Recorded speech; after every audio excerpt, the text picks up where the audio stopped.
अच्छा नहीं लगा कि एक महिला किचन से आकर के कोर्ट में और कानून बतियाए। नहीं नहीं नहीं, कानून नहीं, महिला कविता बतियाए, महिला गाना गाए, महिला अट्रैक्ट करे। एक लेडी ने, एक वकील ने अपना अधिकार मांगा कि नहीं, सबों को चैम्बर है, एक महिला को भी का भी चैम्बर होना चाहिए। अपनों के सितम हमसे सुनाए नहीं जाते, ये हादसे वो हैं जो बताए नहीं जाते। जब यहाँ आई, सच बोलती कहते हैं, 2-3 दिन तक मैं अपना पल्लू ही संभालती रही, क्योंकि उस वक्त महिलाओं को का कचहरी में नो एंट्री था। 2013 से मैं सबों की छाती पे मूंग दलते हुए सर्वाइव कर रही हूँ, काम नहीं सर्वाइव कर रही हूँ। इसलिए कि नहीं, मेरी और जितनी महिलाएं लड़कियां आ रही हैं उनको मैं देखती हूँ तो मेरा कलेजा ये होता है कि अच्छा अब तो आ गया है। गाँव जाकर के मैं हैरान हो गई। देखिए, मेरे बगल में हरिजन टोला है, वहाँ के बच्चियाँ, वहाँ की लड़कों और वहाँ की महिलाओं को देख करके मेरा कलेजा ये हो गया। सारा स्कूल मेरे गांव का बंद है, मेरे ही गांव का नहीं। हम जब अपने गांव से आते हैं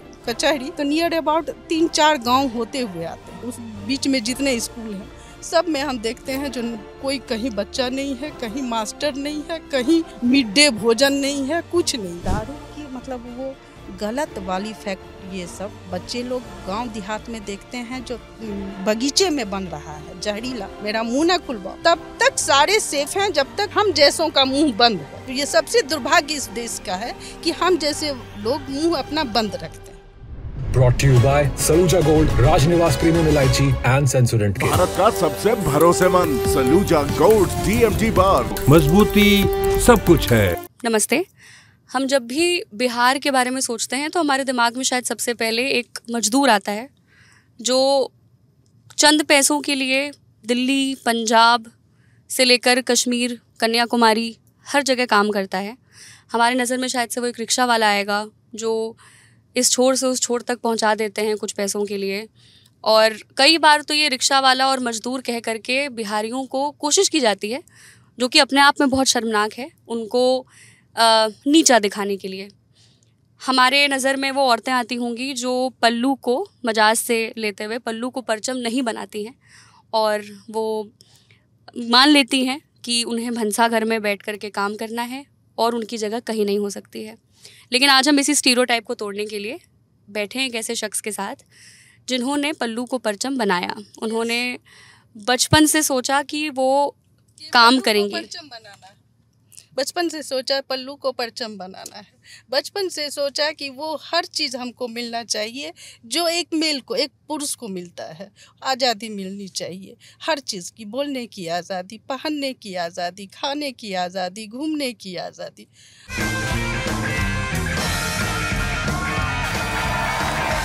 राजनिवास प्रीमियम इलायची, सोच जो करे राज। बस मैं एक बार बता दूं कि हमारे साथ ये वरिष्ठ वकील बैठी हैं जो पिछले 27-28 साल से काम कर रही हैं, क्रिमिनल लॉ में काम कर रही हैं स्पेशली, और चैम्बर में नहीं बैठती हैं क्योंकि चैम्बर से इनको वो मेरा विरोध है। सत्याग्रह ये कहा, हाँ, शुरू से ही मैं बाय बर्थ जब थोड़ा सा ये हुआ तो मैंने अपने बिहार, अपने गांव घर में देखा, दादी के पास आती थी तो देखा तो यहाँ छुआछूत, अनटचेबिलिटी थी। वहीं से हमको गांधी की मुरीद मैं वहीं से हुई, घर से। और धीरे धीरे मैंने गांधी को जाना, गांधी को पढ़ा, गांधी को देखा तो नहीं, लेकिन आत्मसात करने की कोशिश की और लगा कि नहीं, ये मेरा देश है, ये गांधी का देश है। हम पहले जनरेशन थे अपने गांव में जो कॉलेज गए और कॉलेज जाने के बाद उच्च शिक्षा को भी देखे कि हर जगह हमको बढ़ना है, कहाँ कैसे क्या करना है, पढ़ना है, आगे बढ़ना है। तो हम लोग फर्स्ट जनरेशन थे। अनीता मैम, आप सबसे पहले ये बताना चाहेंगे कि हम लोग आज आपके, ये इनका वर्क टाइम है, हम कोर्ट में बैठे हैं, मधुबनी के डिस्ट्रिक्ट कोर्ट में बैठे हैं इस वक्त, पर हम लोग गाड़ी में क्यों बैठे हैं? आप अगर सबसे पहले ये बताना चाहें। ऐसा है जो क्या बताएं, एक ये था जो अपनों के सितम हमसे सुनाए नहीं जाते, ये हादसे वो हैं जो बताए नहीं जाते। तो एक लेडी ने, एक वकील ने अपना अधिकार मांगा कि नहीं, सबों को चैम्बर है, एक महिला को भी का भी चैम्बर होना चाहिए। और उस चैम्बर के लिए हमने तात्कालीन संजय झा जी से, ताराकांत बाबू थे, इन लोगों से हमने ये भी लिया था कुछ डोनेशन भी लिया था महिला चैम्बर के लिए। महिला चैम्बर बना भी, बाकायदा बोर्ड भी लगा था, लेकिन फिर ऐसा हुआ कि वो किसी एक सीनियर को पसंद आ गई, तो उन्होंने उसको महिला चैम्बर को ऑक्यूपाई कर लिया। ये बात हमको बहुत, हालांकि उस वक्त हमको चैम्बर से कोई ये नहीं था, हम तो बताए ना, जो हम बराबरी में विश्वास करते थे, अभी भी करते हैं बराबरी में। जो वो ऐसा कौन सा काम है जो मर्द कर सकता है हम नहीं कर सकते हैं, हम हर काम कर सकते हैं और उनसे अच्छा कर सकते हैं, उनसे ज़्यादा कर सकते हैं अगर हमें आज़ादी और मौका मिले तो उसी चैम्बर के लिए हमने कहा कि हमको एक चैम्बर मिलना चाहिए, नहीं तो बताया ना, जो यहाँ पे मेल डोमिनेंट था और अच्छा नहीं लगा कि एक महिला किचन से आकर के कोर्ट में और कानून बतियाए। नहीं, कानून नहीं, महिला कविता बतियाए, महिला गाना गाए, महिला क्या कहते हैं अट्रैक्ट करे, लेकिन महिला कानून ना बतियाए। ये अभी तक हम जो देख रहे हैं मोटा मोटी, अभी तक भी हम लोग हमारे कैंपस में नियर अबाउट हमको लग रहा है काफ़ी महिलाएं आई हैं, लेकिन दुख होता है कि किसी को आगे नहीं बढ़ने दिया जाता है। बताया ना, जो यहाँ महिलाओं को आगे नहीं, महिलाएं साथ रहे लेकिन पीछे, महिलाएं आगे नहीं जा सकती हैं। तो ये जो है हम लोग को उससे फेस करते करते हमको खंडित करना है। हाँ, जो नहीं, हमको भी बढ़ना है, हमको भी मौका चाहिए। तो मैं एक बार आपसे ये पूछना चाहूँगी कि आपको सबसे पहले मन कैसे किया, क्योंकि हम जल्दी नहीं देखते हैं, आप जिस समय से काम कर रही हैं, वकालत में आने का मन कैसे हुआ आपका? देखिए, ऐसा था कि मेरे फादर जुडिशरी में थे, तो घर में वो माहौल था और पिता की थोड़ी प्यारी होने के नाते उनसे सटे बैठे रहते हम बचपन से ही सीखते आए, जो कॉग्निजेंस, इन्वेस्टिगेशन, तो क्या कहते हैं बेल, ये बचपन से ही ये था। हाँ, फिर पापा का बहुत ये था, जो नहीं इतना पढ़ा लिखा करके तुम इस फील्ड में आओ, इसमें बहुत पैसा भी है और नाम भी है। तो मैं बहुत हंसी थी उस वक्त। हम पापा मधुबनी में हमसे आपको क्या लगता है जो मधुबनी में मैं कर लूँगी? तो पापा बोले जो yes you can do easily, यही उन्होंने वर्ड किया था। और जब यहाँ आई, सच कहते हैं 2-3 दिन तक मैं अपना पल्लू ही संभालती रही, क्योंकि उस वक्त महिलाओं को का कचहरी में नो एंट्री था और हमको लगता भीड़ इतनी रहती थी, जो सफोकेशन होता था। और सीनियर भी अच्छे थे, हमारे सीनियर बहुत यहाँ के फेमस सबसे रिनाउंड लॉयर थे और मेरी मतलब ये कहो सौभाग्य कहो जो हमको उनके साथ काम करने का मौका मिला। उनसे सारा कुछ हमने उन्हीं से सीखा। उनके सामने बैठे बैठे मैं सारा कंठास्त करती रही, जो सर कैसे क्या कर रहे हैं। तो लोगों ने देखा कि नहीं, ये जो आई है ये काम कर रही है, अच्छा कर रही है। लेकिन जब तक अच्छे लोग थे, पुराने लोग थे, उन लोगों ने हमको बहुत प्यार दिया, बहुत माना और उन्हीं लोगों के इस पे।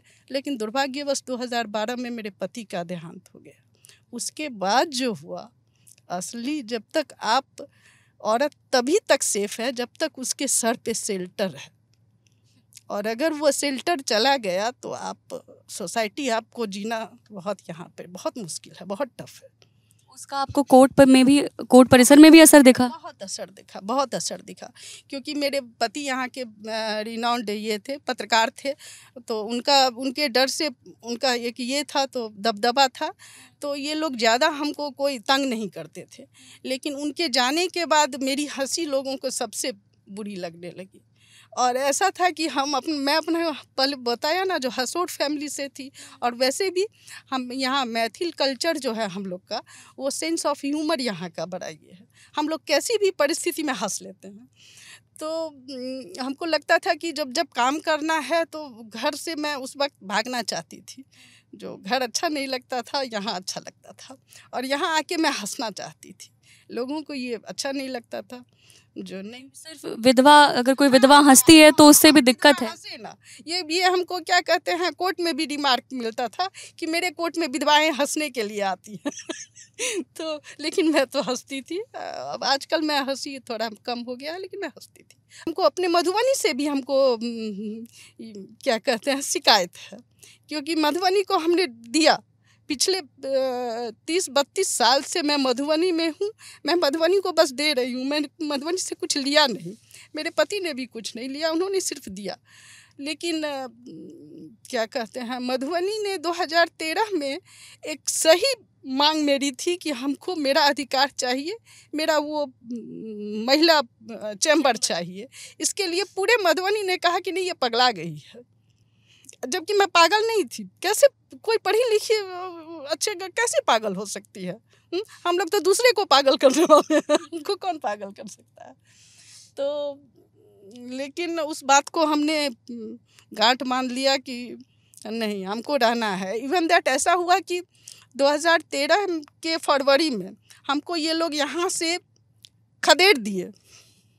बाकायदा उस वक्त मेरा नाम पीपी में चला गया था, गवर्नमेंट में मेरा नाम सेलेक्ट हो गया था। हाँ, लेकिन इन लोगों ने ये करके कि नहीं, वो उसका दिमाग थोड़ा सा वो डिस्टर्ब हो गई है, उसको पीपी में नहीं होना चाहिए। तो मैं चली गई, पटना गई, फिर वहाँ से मैं वापस आ गई कि नहीं, हमको अब यहीं रहना है, हम कहीं नहीं जाएंगे। हम कहाँ जाएंगे? हाँ, हम सोचे कि नहीं, हमको जब सर्विस देना है तो अपने घर से, अपने परिवार से, अपने समाज से सर्विस हमको वहाँ रिकॉग्निशन मेरा है, तो हम कहाँ जाएंगे। मैं यहाँ आ गई और 2013 से मैं सबों की छाती पे मूंग दलते हुए यहाँ सर्वाइव कर रही हूँ, काम नहीं, सर्वाइव कर रही हूँ।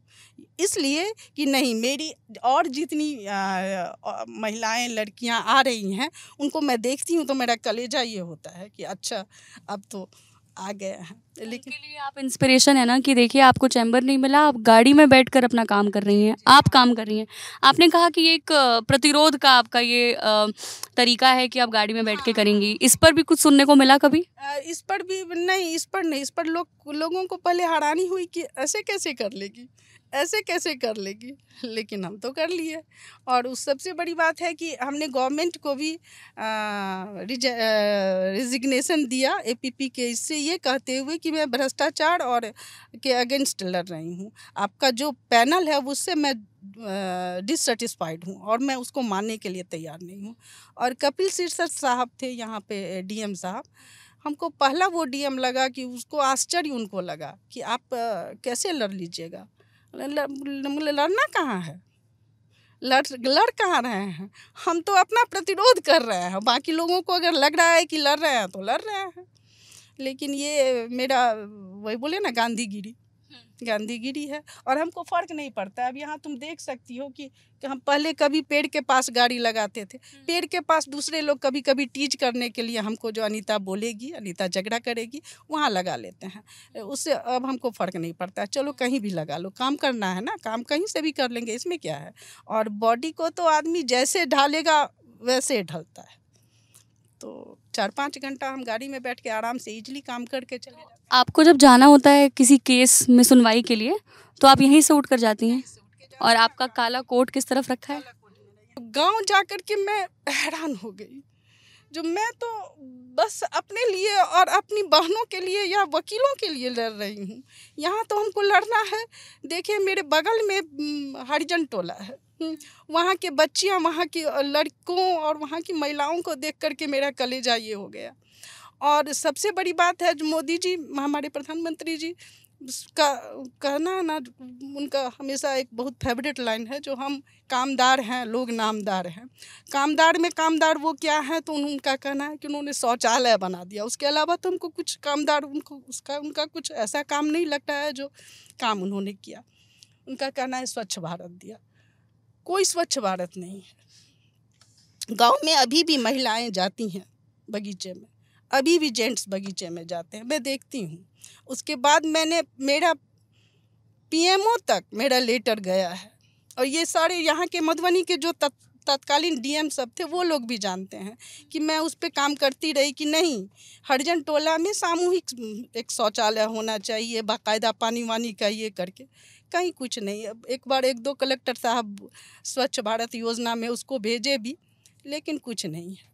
और सबसे अभी जो हम देख रहे हैं कि सारा स्कूल मेरे गांव का बंद है, मेरे ही गांव का नहीं। हम जब अपने गांव से आते हैं कचहरी तो नियर अबाउट 3-4 गांव होते हुए आते हैं, और उस बीच में जितने स्कूल हैं सब में हम देखते हैं जो कोई कहीं बच्चा नहीं है, कहीं मास्टर नहीं है, कहीं मिड डे भोजन नहीं है, कुछ नहीं है, समझे, सब हवा हवाई। एक जो भी था। कौन सा गांव हुआ ये मैम? मेरा गांव ककरौल पड़ता है यहाँ से, रहिका और कपलेश्वर। वहाँ के बच्चे कहाँ जाते हैं फिर? स्कूल है वहाँ। अरे हम तो अपने गांव में खुद हम पढ़े हुए हैं, हमको याद है जो मैं पढ़ी हुई हूँ विजयनगर का राजा कृष्णदेव राय। उस वक्त जब हमको लगता है कि ये 75-76 की बात हम कर रहे हैं, उस वक्त मेरे गांव में इतना अच्छा स्कूल था, इतने बच्चे थे, सारे बच्चे हमारे गांव में एक से एक जज हैं, डॉक्टर हैं, इंजीनियर है, आईएएस है, आईपीएस है, सारे तो गांव से ही बन के गए। क्या हालत हो गई? अभी कोई कुछ नहीं है।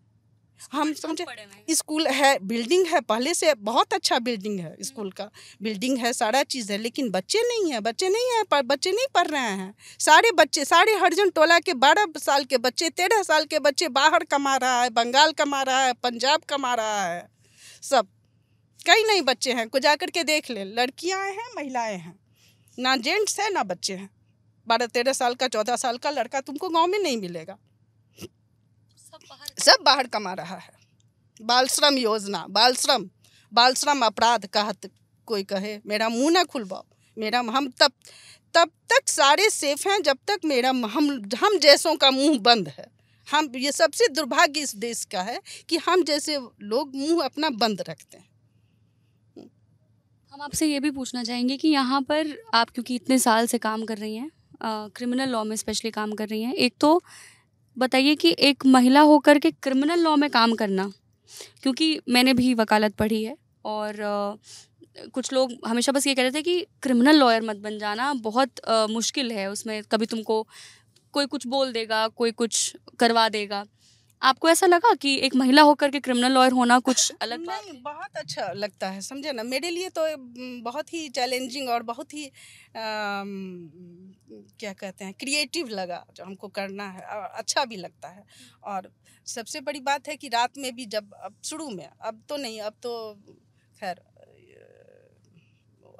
इतना दिन से करत अभ्यास के, हाँ, लेकिन शुरू में बहुत ये लगता था। हम 2-2 बजे रात तक क्या कहते हैं तैयार करते थे सारा, तो और सबसे ये अच्छा लगता था शुरू में। अभी थोड़ा कम। शुरू में लगता था क्या कि जो गवाहों की जब मैं जिरह करने के लिए जाती थी तो वो लोग हमको अंडर एस्टिमेट कर देते थे और वही निगोरी हंसी, जब कोई अगर कुछ बोल दे या कुछ हमको कम करके करे तो हमको हंसी आ जाती थी, इसलिए कि सामने वाले पर कि नहीं समझ रहा है, जो आपको पता नहीं है कि हम कौन हैं। नहीं समझ रहा है।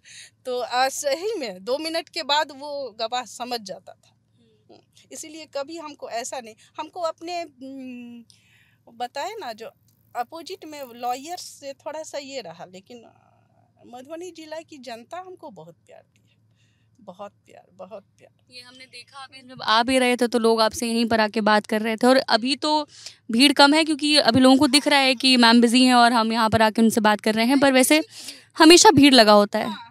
एक और सवाल है मेरा कि हम चूंकि अभी इलेक्शंस आ रहे हैं और हम लोग पूरा भी बिहार घूमने की कोशिश कर रहे थे, अलग अलग डिस्ट्रिक्ट जा रहे थे। हम लोग को ये तिरहुत मिथिलांचल वाला बेल्ट मिला है क्योंकि हम लोग मिथिला से हैं, तो हम बस ये पूछना चाहेंगे कि अगर आपको बिहार में, आप जितना क्षेत्र में आप कवर करती हैं केसेस, अगर आपको 3-4 बस ऐसे सबसे प्रोमिनेंट जो इश्यूज़ हैं, प्रॉब्लम्स हैं क्राइम्स को लेकर के अगर आप बताना चाहें, तो 3-4 आप बस ऐसे उंगली पे जो आपके दिमाग में सबसे पहले आ जाए कि इसमें बहुत ज़्यादा अपराध है, इसमें बहुत अपराध है, इस टाइप की चीज़ें हो रही हैं, आप वो हमें थोड़ा सा बताएं। यहाँ तो प्रॉब्लम्स को छोड़ो, अपराध में हम लोगों के डिस्ट्रिक्ट में खास करके हम देख रहे हैं कि 2 जो एक पॉक्सो और एक एक्सरसाइज। ये जो है, हालांकि ये दोनों पर हम लोग पल रहे हैं क्योंकि इसी तरह के केस अब आजकल ज़्यादा है। सबसे एक्साइज एक्ट आकर के नीतीश बाबू का हम लोगों को खाद पानी मिला, लेकिन ये एक्ट बड़ा जल्दी में हमको थोड़ा सोच समझ करके ये करना चाहिए था, या कुछ ज़्यादा करा। और कहीं शराब बंदी नहीं है, शराब आराम से मिल रहा है। और सबसे बड़ी बात है कि दारू की मतलब वो गलत वाली फैक्ट, ये सब बच्चे लोग गांव देहात में देखते हैं जो बगीचे में बन रहा है जहरीला, वो ये है। और शुरू में तो पुलिस ने काफ़ी ये दिया, लेकिन अब उन लोगों के सहयोग से सारा काम हो रहा है। एक ये देखे, और दूसरा पॉक्सो में, पॉक्सो परवर्स है। सोसाइटी में विकृतियां है ही, और एक्ट बहुत सोच करके लेजिस्लेशन ने बनाया और काम भी अच्छा हो रहा है। लेकिन उसमें एक हम देख रहे हैं कि जहाँ लव मैटर है, प्रेम संबंधी, वहाँ भी पॉक्सो का ये लोग ये कर रहे हैं। तो सोसाइटी में ऐसा है जो ज़्यादातर देखो शहर की लड़कियां को स्कोप है, लेकिन गांव घर में बच्चे, गांव घर की लड़कियां को देख रहे हैं जो ज़्यादा वो लोग निकल रही हैं। तो वैसे केसेस को ये लोग पॉक्सो में ला करके उसका इसी बात पर मैं बस ये याद दिलाना चाहती हूँ कि अभी से ऑलमोस्ट 12-15 दिन पहले सुप्रीम कोर्ट का एक फैसला आया था कि बहुत सारे लव मैटर्स में कि लड़की 16 साल की है, लड़का 18 साल का है और उनके बीच में कंसेंट है, वो दोनों एक दूसरे से प्यार करते हैं, पर एक किसी के घर वाले दूसरे पर पॉक्सो लगा देते हैं। इसलिए ऐसे वाले मामले में हमें पॉक्सो या फिर किडनैपिंग वाला भी बहुत लगता है, इनसे हमें बचना चाहिए। ये सुप्रीम कोर्ट का गाइडलाइन है। मैम इसी के बारे में बता रही हैं कि इस तरीके के केसेस यहाँ पर बहुत ज़्यादा हो रहे हैं। ज़्यादा है, मैक्सिमम 80%। देखो पॉक्सो है जो विकृति है, सोसाइटी में विकृतियाँ हमेशा से रही और रहेगी ही, तो उस परवर्स को चेक करना चाहिए जहाँ परवर्सन है। लेकिन जहाँ क्या कहते हैं नेचुरल फेनोमिना है, जो एक 15-16 साल की बच्ची है और एक 18-20 साल का लड़का है, तो वो उनके बीच में प्रेम है, तो वो पॉक्सो में नहीं आना चाहिए। और अगर आ भी गया तो उसमें थोड़ा सा कोर्ट को लिबरल होना। ये ज़्यादातर क्या जातिवाद की वजह से माना जा सकता है कि इस टाइप के होते हैं कि उसकी वजह से आप प्यार अलाउ नहीं करते हैं? तो जातिवाद भी कहा जा सकता है इसमें, लेकिन सबसे बड़ा ये है जो हाँ लोग क्या कहेंगे, मेन ये है लोग क्या कहेंगे इसके लिए। कैसे होंगे हमारे बच्चे? हाँ। आप अंत में अगर कुछ भी कहना चाहें, क्योंकि आपकी आवाज़ बहुत सारी बच्चियां सुनेंगी, बहुत सारी लड़कियां सुनेंगी। मैं आपके सामने बैठ करके ये बता सकती हूँ कि मैं मैम से एक बार पहले भी मिली हूँ। मैं अपने काम के लिए मैं बस मिलना चाहती थी कि मधुबनी में, क्योंकि मैं खुद मधुबनी से हूँ, तो मैं जानना चाहती थी कि किस तरीके से एक वकील यहाँ पर, महिला वकील काम करती है, और मुझे बहुत इंस्पिरेशन मिली। और इसलिए मैंने डिसाइड किया कि ये इस कहानी तो कहनी ही चाहिए हर हालत में। और मैंने मैम से रिक्वेस्ट किया कि वो 2 मिनट समय दें हमें। आप अगर एक बार कुछ भी आखिरी में बोलना चाहती हैं लोगों से, बच्चियों से, लड़कियों से स्पेशली, आप वो हमें एक बार बोल दें, हम वहीं पे हम क्लोजिंग करेंगे। क्या बोले, हम तो अपना पंख काट करके सौंप दिए उन लोगों को, उड़ जाओ उन्मुक्त गगन तुम्हारा है, लेकिन धरती पर पाँव रखते हुए सारा जहां तुम्हारा है देखो, और बराबरी के लिए लड़ो, हक के लिए लड़ो, लेकिन अपनी ड्यूटी के साथ। पहली ड्यूटी, क्योंकि और हम लोगों पे ही सारा चीज़ टिका हुआ है, औरतों पर ही, या सृष्टि औरतों पे टिकी हुई है। तो सबसे बड़ा है जो हम लोगों को लड़ना है, अभी और लड़ना है, अभी बहुत बड़ी लड़ाई लड़नी है। तो एक कॉन्फिडेंस के साथ, और कॉन्फिडेंस हमको शिक्षा से आएगा। शिक्षा बहुत ज़रूरी है। पढ़ो पढ़ो पढ़ो, खूब पढ़ो, सारी दुनिया तुम्हारे लिए है, कर लो दुनिया मुट्ठी में। आपने कहा था कि आप लेखिका बनना चाहती थी। आप बस अपने फेवरेट राइटर्स बताएं, आपने जिनको पढ़ा हो या जिनका पढ़ के आपको बड़ा अच्छा लगा हो, बस आप वो, क्योंकि हम अपने दर्शकों को ये भी बताना चाहते हैं अगर किताब रिकमेंडेशन मिल गया उनको, वो भी पढ़ेंगे। मैं हर चीज़ बस पढ़ती हूँ, हर चीज़ पढ़ती हूँ।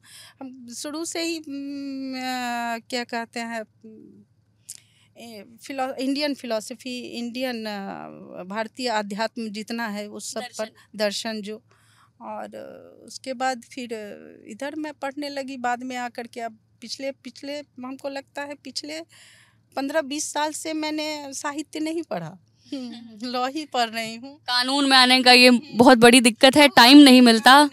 और इतने सारे यहाँ पे भी 2-2 क्रिमिनल मैनुअल्स रखे हुए हैं, इतने बड़े-बड़े, और यहाँ पे फाइलें आपको पढ़नी होती हैं। तो लेकिन फिर भी जब समय मिलता है तो मैं अभी आजकल मैं छोटी छोटी कहानियाँ पढ़ती हूँ सबों की। और मंटो की मैंने पढ़ी, अभी हाल में रखा हुआ है बगल खोल करके। और मैं शिवानी को पढ़ती, महादेवी वर्मा।